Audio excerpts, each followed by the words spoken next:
ഇവിടെ ഈ ക്വസ്റ്റ്യൻ നമുക്ക് എങ്ങനെയാണ് ചെയ്യുന്നത് നോക്കാം. അതായത് ഇത് അലിഗേഷൻ വെച്ച് ചെയ്യുന്നൊരു ക്വസ്റ്റ്യനാണ്. ക്വസ്റ്റ്യൻ എന്ന് പറഞ്ഞിരിക്കുന്നത് 35% of the goods were sold at a profit of 65%.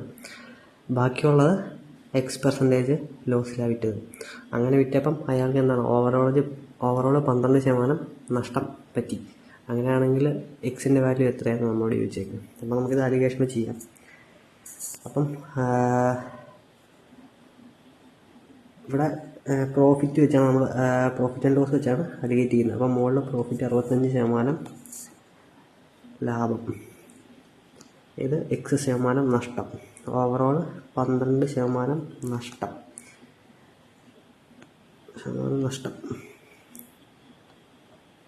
അലിഗേറ്റ് ചെയ്യുമ്പം താഴെ വരുന്ന ക്വാണ്ടിറ്റിയുടെ റേഷ്യോ എന്ന് പറഞ്ഞാൽ 35% തന്നിട്ടുണ്ട്. അപ്പം 35 65 എടുത്തോളാം. അപ്പോൾ കിട്ടുമ്പം 7 13 വരും. അപ്പം ഇനി എക്സ് കണ്ടുപിടിക്കാനുള്ള എന്താ ചെയ്യണ്ടേ? എക്സ് കണ്ടുപിടിക്കാൻ വേണ്ടി നമ്മൾ 65 × 7 മൈനസ് ആക്കാം, പ്ലസ് മൈനസ് എക്സ് × 13/20 എന്ന് പറയുന്നത് എത്രയാണ്? -12. അതായത് ഇത് ഇൻറ്റു ഇത് പ്ലസ് ഇത് ഇൻറ്റു ഇത് പ്ലസ് ഇത് ഇൻറ്റു ഇത് ബൈ ചെയ്തിട്ട് പ്ലസ് ഇത് ഇൻറ്റു ചെയ്യണം. അതാണ് എൻ്റെ ഇക്വേഷൻ. ഇപ്പം എന്താണ്? സോൾവ് ഫോർ എക്സ് ചെയ്യണം. അപ്പം ഇവിടെ 455 വരും, പ്ലസ് -13x = 240 മൈനസ് ആക്കാം. -13x എന്ന് പറയുന്നത് എത്രയാ?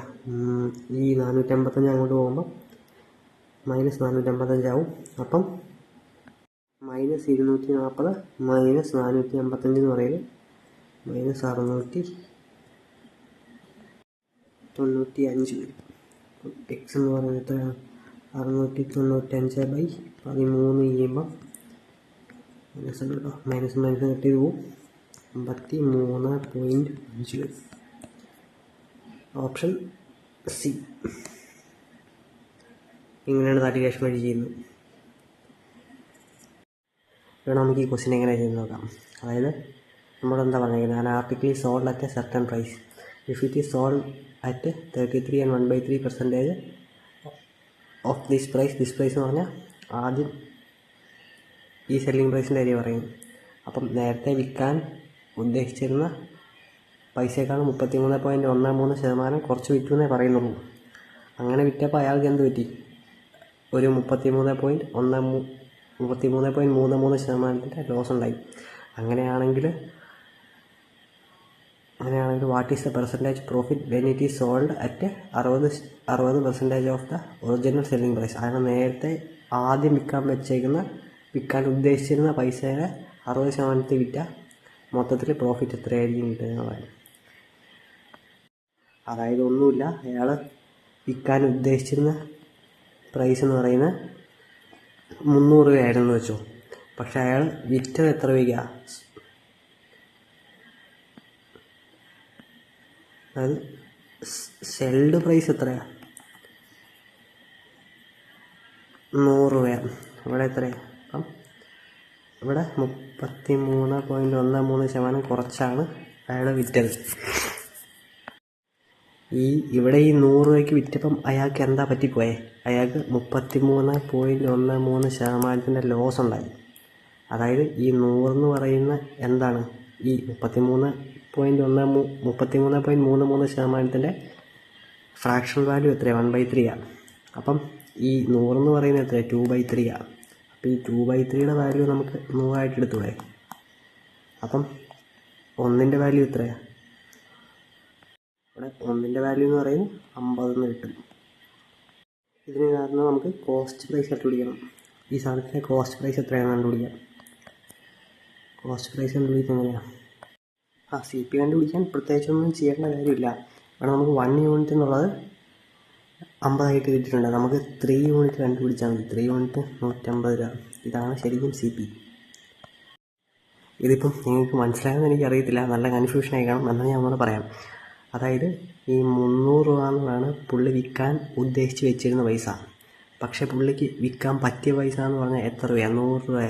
കാരണം എന്താ? 33.13% കുറച്ചാണ് വിറ്റത്. ആ കുറച്ച് വിറ്റപ്പോൾ പുള്ളിക്ക് എന്ത് പറ്റി? പുള്ളിക്ക് 33.13% ലോസ് സംഭവിച്ചു. ഈ 33.13% നമുക്ക് 1/3 എന്ന് എഴുതാം. അത്രയും ലോസ് സംഭവിച്ചു. അപ്പം അത്രയും ലോസ് സംഭവിച്ചെന്ന് പറഞ്ഞാൽ അതിൻ്റെ ബാക്കി 2/3 ആയിരിക്കും അയാൾ വിറ്റ്. ഈ 2/3 നമ്മൾ 100 എടുത്തു.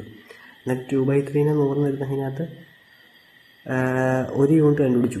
ഇപ്പം 2/3 എന്നുള്ളത് നമ്മൾ 100 എടുത്തതിന് ശേഷം ഇതിനെ 1 യൂണിറ്റ് കണ്ടുപിടിക്കുന്നത് എങ്ങനെയാണ്? കാരണം 100 2 അവിടെ നിർത്തി 300 ഇങ്ങോട്ട് വന്നു. എന്നിട്ട് ഡിവൈഡ് ബൈ ചെയ്യുമ്പോൾ എത്രയാണ്? 100 ഡിവൈഡ് ബൈ 2 ചെയ്യുമ്പോൾ 50 വരും. അപ്പോൾ ഇവിടെ 1 ഉള്ളൂ, ബാക്കിയെല്ലാം ഇങ്ങോട്ട് പോകുന്നു. അപ്പം 1 യൂണിറ്റ് എന്നുള്ള 50 കിട്ടി.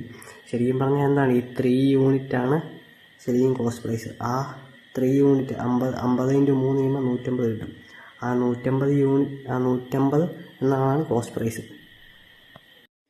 ഇനി നമ്മളോട് എന്താ ചോദിച്ചേക്കുന്നത്? ഇനി നമ്മളോട് പറഞ്ഞേക്കുന്നത് ഈ 300 വിൽക്കാൻ ഉദ്ദേശിച്ചിരുന്ന പൈസ 300ആണ്. ആ 300ൻ്റെ 60% വിൽക്കുമ്പോൾ എത്രയാണ്? 150 രൂപയാണ് അയാൾ വിൽക്കുന്നത്. അങ്ങനെ 150 രൂപയ്ക്ക് വിൽക്കുമ്പം അയാൾക്ക് എന്തോ രൂപ ലാഭം ഉണ്ടാകുന്നതാണ്. അപ്പം ഇവിടെ എത്രയാണ്?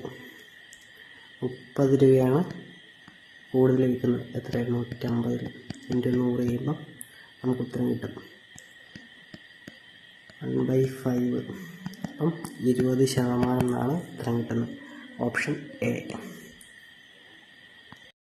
ഇവിടെ ഈ ക്വസ്റ്റ്യൻ എന്താ പറഞ്ഞേക്കുന്നത്? അതായത് ഇവിടെ ഈ പുള്ളിക്കാരത്തി 25 ആർട്ടിക്കിൾ 1250 രൂപയ്ക്കാണ് വിൽക്കുന്നത്. എപ്പോഴാണ്? എങ്ങനെയാണ് വിൽക്കുന്നത്? 10% ലോസിലാണ് വിൽക്കുന്നത്. അപ്പോൾ നമ്മളോട് ചോദിച്ചേക്കുന്നത് എന്നാ? 17% പ്രോഫിറ്റിൽ 2600 രൂപയ്ക്ക് വിൽക്കുമ്പം എത്ര ഐറ്റം, അതായത് എത്ര ക്വാണ്ടിറ്റി വിൽക്കണം എന്നാണ് ചോദിച്ചേക്കുന്നത്. അപ്പോൾ നമുക്ക് 1250 രൂപ ആണ് അയാൾ അപ്പോഴത്തെ വിറ്റ്. എത്ര? 25 സാധനം വിറ്റ്. അപ്പം ഒരു സാധനത്തിൻ്റെ വില എത്രയാണ്? 50 രൂപയാണ്. അത് 10% ലോസിലാണ് വിറ്റെന്ന് പറഞ്ഞത്. അതായത് 10 രൂപയുടെ സാധനം 50 രൂപയ്ക്കാണ് വിറ്റ്. 50 രൂപയുടെ വാല്യൂ ആണ് പറയുന്നത് 50. അങ്ങനെയാണെങ്കിൽ 10ൻ്റെ വാല്യൂ എങ്ങനെ കണ്ടുപിടിക്കുന്നത്? 500/9 ഒരു ക്വാണ്ടിറ്റിയുടെ CP. അപ്പം ഇവിടെ 17% ലാഭം കിട്ടും. അതായത് 500/9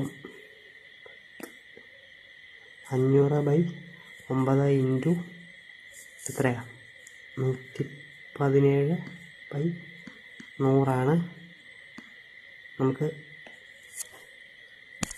വേണ്ടത്. അതായത് 1 യൂണിറ്റിലുണ്ടാക്കുന്ന ലാഭം വേണ്ട. അപ്പം ഇത് വെട്ടിക്കളയുമ്പോൾ എത്രയാണ്? 13 വരും.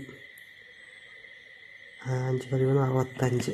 അതായത് 1 യൂണിറ്റ് 65 രൂപയ്ക്ക് അവൾ വിൽക്കേണ്ട വരും. എന്തിനാണ്? ഈ 17% ലാഭം കിട്ടണമെങ്കിൽ. അപ്പോൾ 65 എത്ര എണ്ണം വിൽക്കണം? 2600 രൂപ കിട്ടാൻ എന്നാണ് നമ്മളോട് ചോദിച്ചേക്കുന്നത്. ഈ എക്സ് സോൾവ് ചെയ്താണ്. എക്സിൻ്റെ വാല്യൂ എത്ര? 2600/65 ചെയ്യുമ്പം 40 വരും. ഓപ്ഷൻ ബി അതാണ് ഉത്തരം. ഇവിടെ നമ്മളോട് എന്താ ക്വസ്റ്റ്യൻ പറഞ്ഞേക്കുന്നത് നോക്കി. അതായത് ഒരു ഷോപ്പ് കീപ്പർ 18,000 വിൽക്കുമ്പോഴും 10,000 വിൽക്കുമ്പോഴും ഒരേ എമൗണ്ട് പ്രോഫിറ്റ് ആണെങ്കിലും ലോസ് ആണെങ്കിലും ഒരേ സാധനത്തിനെ കിട്ടുന്നതെന്ന് പറഞ്ഞു. അപ്പോൾ പിന്നെ നമുക്ക് ഇത് കാണുമ്പോൾ തന്നെ മനസ്സിലാവും, പെട്ടെന്ന് തന്നെ കാണുമ്പോൾ മനസ്സിലാവും. 18,000 വിൽക്കുമ്പം ഒരേ പ്രോഫിറ്റ് ഒരേ ലോസും കിട്ടണമെങ്കിൽ കോസ്റ്റ് പ്രൈസ് എത്രയായിരിക്കണം? 14,000 ആയിരിക്കണ്ടേ? 14,000 ആയിരിക്കണ്ടേ? എന്നാലല്ലേ ഇവിടെ വിൽക്കുമ്പോൾ 8,000 രൂപ ലാഭം, ഇവിടെ വിൽക്കുമ്പോൾ 4,000 രൂപ ലാഭം, ഇവിടെ വിൽക്കുമ്പോൾ 4,000 രൂപ നഷ്ടവും. അപ്പം അത് കാണുമ്പോൾ തന്നെ നമുക്കത് മനസ്സിലാകാൻ പറ്റും. അപ്പം നമുക്ക് അതിൽ നിന്ന് തന്നെ മനസ്സിലായി കോസ്റ്റ് പ്രൈസ് എത്രയാണ്. കോസ്റ്റ് പ്രൈസ് 14,000 രൂപയാണ് മനസ്സിലായി. അത് ഇൻറ്റു നമ്മളോട് ചോദിച്ചു കഴിഞ്ഞാൽ എത്രയാണ്? 50% ലാഭത്തിന് വിൽക്കുമ്പോൾ 150/100 എത്രയാണ്? 21,000. Option A. അവിടെ നമുക്ക് ഈ ക്വസ്റ്റ്യനിൽ എന്താ പറഞ്ഞതെന്ന് നോക്കാം. അതായത് എയും ബിയും രണ്ട് സാധനങ്ങളാണ്. അവരുടെ സം ഓഫ് കോസ്റ്റ് പ്രൈസ് എത്രയാണ്? 1200 അതുകൊണ്ട് sum of their selling price എത്രയാണ്? 1390. അതിനകത്ത് ഒരെണ്ണത്തിൻ്റെ പ്രോഫിറ്റ് എന്ന് പറയുന്നത് എത്രയാണ്? ഒരെണ്ണത്തിൻ്റെ പ്രോഫിറ്റ് അയാൾ വിറ്റ് എ 10 രൂപ പ്രോഫിറ്റിലും വിറ്റും ബി 20 രൂപ പ്രോഫിറ്റിലും വിറ്റും. അങ്ങനെയാണെങ്കിൽ ratio between the cost price of A and B ആണ് നമ്മൾ ചോദിച്ചേക്കുന്നത്. അപ്പോൾ നമുക്ക് വാല്യുവേഷൻ വഴിയാണ് ചെയ്യുന്നത്. വാല്യുവേഷനിൽ അതായത് പ്രോഫിറ്റ് പെർസെൻറ്റേജ് ഇട്ട് അലിഗേറ്റ് ചെയ്താൽ എന്താണ് കിട്ടുന്നത്? പ്രോഫിറ്റ് പെർസെൻറ്റേജിൻ്റെ ഇക്വേഷൻ എന്താ? പ്രോഫിറ്റ് ബൈ കോസ്റ്റ് പ്രൈസ് അല്ല. അപ്പോൾ പ്രോഫിറ്റ് പെർസെൻറ്റേജ് അലിഗേറ്റ് ചെയ്താൽ കോസ്റ്റ് പ്രൈസാണ് കിട്ടുന്നത്. ഇപ്പം ആവറേജിൻ്റെ ഇക്വേഷൻ എന്താ? Number of observation sum of observations by number of ഒബ്സർവേഷനാണ്. അപ്പം ആവറേജ് ഇട്ട് അലിഗേറ്റ് ചെയ്ത നമ്പർ ഓഫ് ഒബ്സർവേഷൻസിൻ്റെ റേഷ്യോ കിട്ടുന്നത്. അതുപോലെ തന്നെ ഇപ്പം ഡിസ്കൗണ്ട് പെർസെൻറ്റേജിൻ്റെ ഇക്വേഷൻ എന്താ? ഡിസ്കൗണ്ട് ബൈ മാർക്കറ്റ് പ്രൈസാണ്, MP ആണ്. അപ്പം ഡിസ്കൗണ്ട് പെർസെൻറ്റേജ് ഇട്ട് അലിഗേറ്റ് ചെയ്ത എന്താണ്? മാർക്കറ്റ് പ്രൈസിൻ്റെ റേഷ്യോ കിട്ടുന്നത്. അതുപോലെ മാർക്കറ്റ് പ്രൈസ് ഇട്ട് അലിഗേറ്റ് ചെയ്ത ഡിസ്കൗണ്ട് റേഷ്യോ ആയിരിക്കും കിട്ടാൻ പോകുന്നത് കേട്ടോ. തിരിച്ചും അങ്ങനെ തന്നെയാണ്. ഇവിടെ തിരിച്ചും അങ്ങനെയാണ്. ഇവിടെ നമ്മൾ പ്രോഫിറ്റ് പെർസെൻറ്റേജ് ഇട്ടാണ് അലിഗേറ്റ് ചെയ്യാൻ പോകുന്നത്. പ്രോഫിറ്റ് പെർസെൻറ്റേജ് ഇട്ട് അലിഗേറ്റ് ചെയ്യുമ്പം നമുക്ക് പറഞ്ഞേക്കുന്നത് ഒരെണ്ണം 10% ലാഭത്തിന് വിറ്റു എന്നാണ് പറയുന്നത്. മറ്റേത് എത്രയാണ്? 20% ലാഭത്തിന് വിറ്റു എന്നാണ് പറയുന്നത്. അപ്പം നടുക്കും പ്രോഫിറ്റ് പെർസെൻറ്റേജ് തന്നെ വരത്തുള്ളൂ. അപ്പം മൊത്തം ഓവറോൾ പ്രോഫിറ്റ് പെർസെൻറ്റേജ് എങ്ങനെ കണ്ടുപിടിക്കുന്നത്? അപ്പം 190 ലാഭത്തിനാണ് വിറ്റത്. കാരണം ഇവിടെ 1200 190 കൂട്ടിയല്ലേ 1390 വരുന്നത്. അപ്പം 190 ലാഭത്തിന് വിറ്റു. എത്രയുടെ വിറ്റ്? 1200 സാധനമാണ് 1200 സാധനമാണ് 190 കയറ്റി 1390 വിട്ടത്. അപ്പം ഇവിടെ പ്രോഫിറ്റ് പെർസെൻറ്റേജ് എത്രയാണ്? 15. അപ്പം 15 ആൻഡ് 5/6 വരും തോന്നുന്നു. അതിൽ 5/6 വരും. അപ്പം ഇവിടെ 15 ആൻഡ് 5/6 വരും. അപ്പോൾ ഈ 6നെ കളയാൻ ഞാൻ എല്ലായിടത്തും എന്താണ് ഒരു 6 കൊണ്ട് മൾട്ടിപ്ലൈ ചെയ്യാൻ തീരുമാനിച്ചു. 6 കൊണ്ട് മൾട്ടിപ്ലൈ ചെയ്യുമ്പം എന്താ വരുന്നത്? ഇവിടെ എത്രയാണ്? 60 വരും. ഇവിടെ എത്രയാണ്? 120.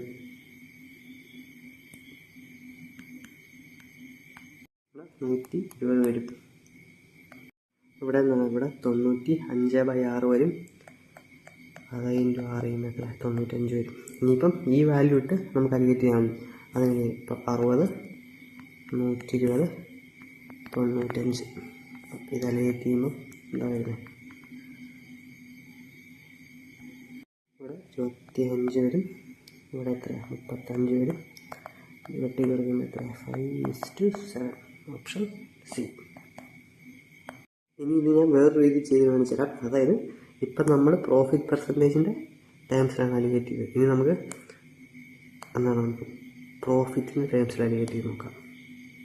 ഇവിടെ നമ്മളോട് എന്താ പറഞ്ഞേക്കുന്നത്? കോസ്റ്റ് പ്രൈസ് 1200 എന്നാണ് പറഞ്ഞേക്കുന്നത്. അപ്പം 1200 ആദ്യം നമുക്ക് എത്രയാണ്? 10% പ്രോഫിറ്റാണ്. അപ്പോൾ എത്രയാണ്? 120 രൂപ. അതുപോലെ ഇവിടെ എത്രയാണ്? ഇവിടെ 20% പ്രോഫിറ്റാണ്. അപ്പം 240. ഇവിടെ 20% പ്രോഫിറ്റാണ്. ഇവിടെ ഇപ്പോൾ 240 രൂപ. മൊത്തം കിട്ടിയ പ്രോഫിറ്റ് എത്രയാണ്? 190 രൂപ. ഇതിട്ട് അലിഗേറ്റ് ചെയ്താൽ മതി.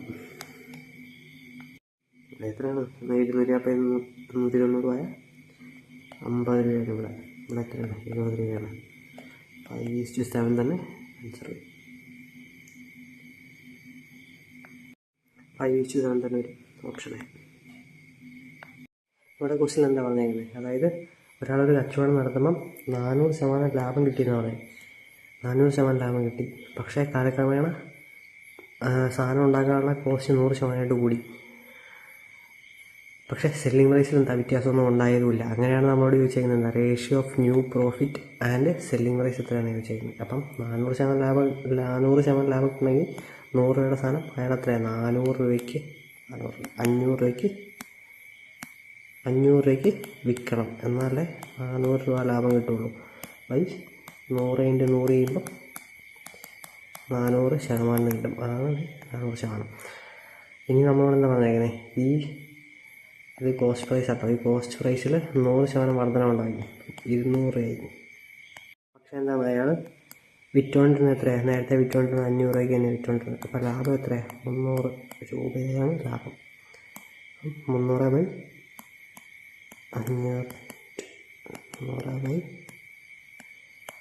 100 ചെയ്യുമ്പോൾ നമുക്ക് പ്രോഫിറ്റ് പെർസെൻറ്റേജ് കിട്ടും.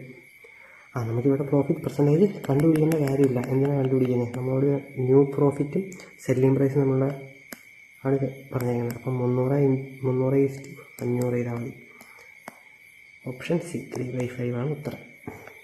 ഇവിടെ ക്വസ്റ്റ്യൻ എന്താ പറഞ്ഞേക്കുന്നത്, അതായത് പരീക്ക് എന്ന് പറഞ്ഞൊരു പുള്ളി പേന വിറ്റ എത്രയാണ്, 11% വിറ്റത്. 11%-അല്ല, എത്രയാണ് 11 രൂപയ്ക്കാണ് വിറ്റത്. പക്ഷേ മണ്ടൻ അവൻ എന്താ ചെയ്തത്, അവനാണെങ്കിൽ പ്രോഫിറ്റ് പെർസെൻറ്റേജ് കൂട്ടിയത് എത്രയില്ല, സെല്ലിംഗ് പ്രൈസിലാണ് കൂട്ടിയത്. അവനിതൊന്നും പഠിക്കുന്നില്ലാത്തതുകൊണ്ട് അവൻ അറിയില്ലല്ലോ എന്താണ് കോസ്റ്റ് പ്രൈസിലാണ് പ്രോഫിറ്റ് പെർസെൻറ്റേജ് കൂട്ടുണ്ടായിരുന്നത്. അങ്ങനെയാണ് നമ്മളോട് ചോദിച്ചേക്കുന്നത് കോസ്റ്റ് പ്രൈസ് എത്രയാണെന്ന് ചോദിച്ചേക്കുന്നത്. അപ്പം അങ്ങനെ ചെയ്ത് നോക്കാം. നമ്മളോട് പറഞ്ഞിരിക്കുന്നത് 25% പ്രോഫിറ്റ് ഉണ്ട്, പക്ഷേ അത് സെല്ലിംഗ് പ്രൈസിലാണ്. 25 നമുക്കിങ്ങനെ 1/4 എന്ന് എഴുതാം. അപ്പോൾ ഈ 4 എന്ന് പറഞ്ഞാൽ എന്താണ്, സെല്ലിംഗ് പ്രൈസാണ്. എന്താണ് 4 രൂപയ്ക്ക് വിറ്റു, 1 രൂപ പ്രോഫിറ്റ്. അപ്പം 3 രൂപയുടെ സാധനം 4 രൂപയ്ക്ക് വിറ്റു. അതായത് 3 രൂപയുടെ സാധനം അയാൾ 4 രൂപയ്ക്ക് വിറ്റു. അതിനകത്ത് 1 യൂണിറ്റ് പ്രോഫിറ്റ് ഉണ്ട്. ആ ഒരു യൂണിറ്റിൻ്റെ വാല്യൂ എത്ര നമുക്ക് 11 തന്നേക്കുന്നത്. അപ്പം എൻ്റെ വാല്യൂ എത്രയാണ് 44, എൻ്റെ വാല്യൂ എത്രയാണ് 33. അപ്പോൾ കോസ്റ്റ് പ്രൈസ് എത്രയാണ് 33 രൂപ. ഇവിടെ നമ്മളോട് കോസ്റ്റിൽ എന്താ പറഞ്ഞത് നോക്കി, അതായത് എന്താ 20% ഓഫ് ഗുഡ്സ് എന്താണ് 50% വരെ കയറ്റിയിട്ട് വിറ്റു. അതായത് 50% പ്രോഫിറ്റ് കിട്ടും. ബാക്കി എന്നല്ല പറഞ്ഞേക്കുന്നത് കേട്ടോ, റിമൈനിങ് എന്നല്ല പറഞ്ഞേക്കുന്നത്. 40% ഓഫ് ഗുഡ്സ് 20% ലോസിൽ കിട്ടും. പിന്നെ ഉള്ളത് എന്താ, പിന്നെ ഓൺലൈൻ്റെ ബാക്കിയായിട്ട് മൊത്തം ഓൺലൈൻ്റെ 20% തന്നെയാണ്. അപ്പം 20% ഓഫ് ഗുഡ്സ് 5% ലോസിൽ കിട്ടും. പിന്നെയാണ് പറഞ്ഞേക്കുന്നത് റിമൈനിങ്, അതായത് എന്തോരം ബാക്കിയുള്ളതാണ് മൊത്തം നോ പ്രോഫിറ്റ് നോ ലോസിൽ കിട്ടും. അങ്ങനെയാണെങ്കിൽ ഓവറോൾ പ്രോഫിറ്റ് എത്രയാണെന്ന് ചോദിച്ചത്. അപ്പം സ്ഥിരം നമ്മൾ എടുക്കുന്ന പോലെ എന്താ 100 ക്വാണ്ടിറ്റി സാധനങ്ങളുണ്ടായിരുന്നു, അത് ഒരെണ്ണത്തിന് 1 രൂപ വെച്ച് മൊത്തം കോസ്റ്റ് പ്രൈസ് 100 രൂപ തന്നെ എടുത്തോളൂ. ഇനി ഇത് നമുക്കിങ്ങനെ സ്പ്ലിറ്റ് ചെയ്യാൻ നോക്കാം. അതായത് 20%, 100ൻ്റെ 20% എന്ന് പറഞ്ഞാൽ എത്രയാണ് 20 തന്നെയാണ്. 100ൻ്റെ 40% എന്ന് പറഞ്ഞാൽ എത്രയാണ് 40 തന്നെയാണ്. പിന്നെ 100ൻ്റെ 20% ലോസിൽ വിറ്റ എത്രയാണ് 20 ക്വാണ്ടിറ്റി തന്നെയാണ്. റിമൈനിങ് എത്രയാണ്, ഇത് മൊത്തം കൂട്ടുമ്പോൾ എത്രയാണ് 20 40 80, ബാക്കി ഈ റിമൈനിങ് എന്ന് പറഞ്ഞ് 20 ഉണ്ട്. ഇനി തന്നെ നമുക്ക് വിറ്റ കണക്ക് നോക്കാം. അതായത് 20 സാധനങ്ങൾ 20 രൂപയുടെ 50% കയറ്റിയിട്ട് വിറ്റുന്നതാണ്. അതായത് 20 × 3/2. അപ്പോൾ നമ്മൾ കൂടുതൽ സെല്ലിംഗ് പ്രൈസ് ആക്കാം. 30 രൂപയ്ക്ക് ഫുഡ് കച്ചവടമാക്കി. ഇവിടെ അയാൾ എത്രയാണ് 40% ഓഫ് ഗുഡ്സ് 20% ലോസിലാണ് വിറ്റത്. അപ്പം അതെങ്ങനെയാണ്, അതായത് 40 × 4/5 ആണ്. 5 8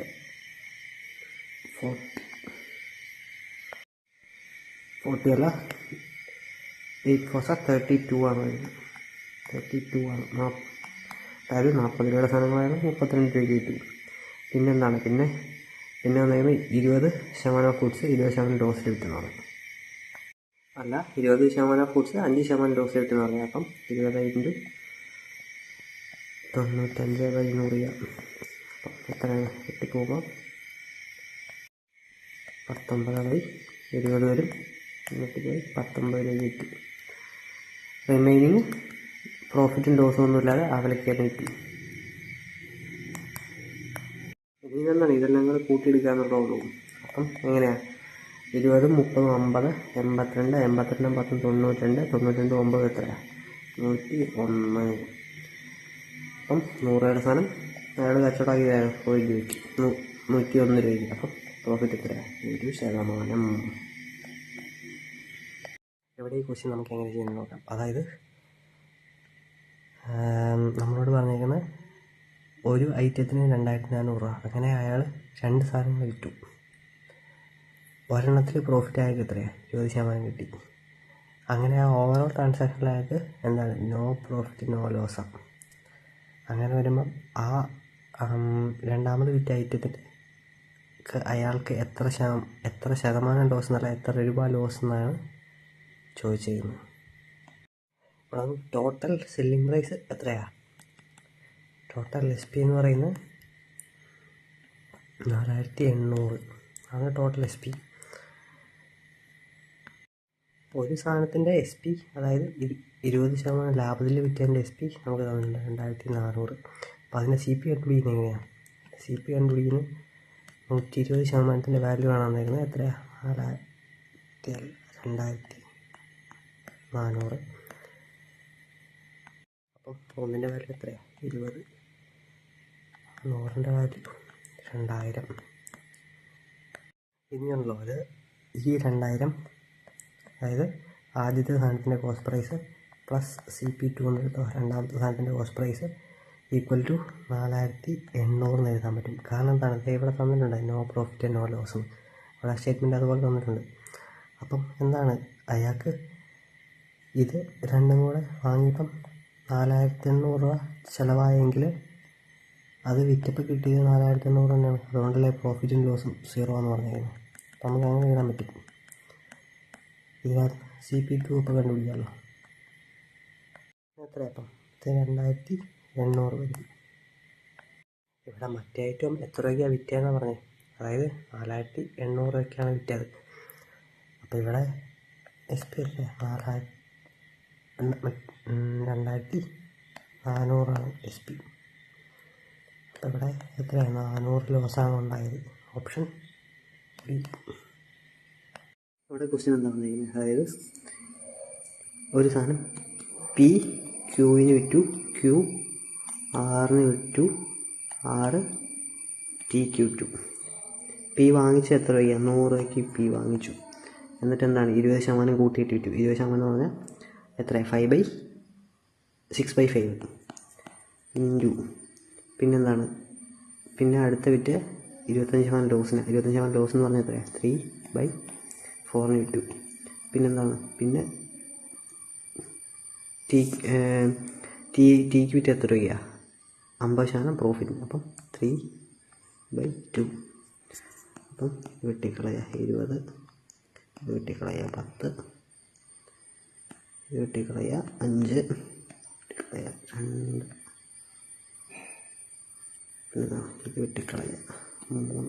അപ്പം 5 × 3 × 3 × 3 550 × 3 എത്രയാണ് 45. 45 3 എത്രയാണ് 115. ഉത്തരം. ഇവിടെ നമുക്ക് ക്വസ്റ്റ്യൻ എന്താ പറഞ്ഞേക്കുന്നത്? A sold an article on 15% profit. അത് എത്ര രൂപയ്ക്ക് വിറ്റേ 1495 രൂപയ്ക്ക് വിറ്റേ. He purchase another article whose cost price was equal to that of the first article. അതായത് ഫസ്റ്റ് ആർട്ടിക്കിളിൻ്റെ കോസ്റ്റ് പ്രൈസിൻ്റെ പൈസയ്ക്ക് തന്നെ അയാൾ സെക്കൻഡ് ആർട്ടിക്കിൾ വാങ്ങിച്ചു. എന്നിട്ട് ആ സെക്കൻഡ് ആർട്ടിക്കിൾ എത്രയാണ് 10% പ്രോഫിറ്റ് കിട്ടും. അങ്ങനെ അയാൾക്ക് ആകെ കിട്ടിയിരിക്കുന്ന പ്രോഫിറ്റ് എത്രയാണ് ചോദിച്ചത്? ഒന്നുമില്ല, ഇത് 115% വാല്യൂ ആണ് നമുക്ക് എത്ര തന്നിരിക്കുന്നത് 1495 എന്ന് പറഞ്ഞ് തന്നിരിക്കുന്നത് കിട്ടിക്കോളാം. അപ്പം ഒന്നിൻ്റെ വാല്യൂ എത്രയാണ് 13 വരും. അപ്പം 100ൻ്റെ വാല്യൂ എത്രയാണ് 1300. കോസ്റ്റ് പ്രൈസ് എത്രയാണ് 1300. ഇവിടെ തന്നെ അയാൾക്ക് എത്ര രൂപ ലാഭം കിട്ടിയിട്ടുണ്ട് 195 രൂപ ലാഭം കിട്ടിയിട്ടുണ്ട്. അതുകൂടാതെ അയാൾ 1300 രൂപയ്ക്ക് വാങ്ങിയ സാധനം എത്രയാണ് 10% പ്രോഫിറ്റിന് കിട്ടി 130. അപ്പം ഇവിടെ 130 രൂപ ലാഭം കിട്ടി, ഇവിടെ 195 രൂപ ലാഭം കിട്ടി. രണ്ടും കൂടെ കൂട്ടിക്കോളാം 5, 12, 325 ആൻസർ. Option A.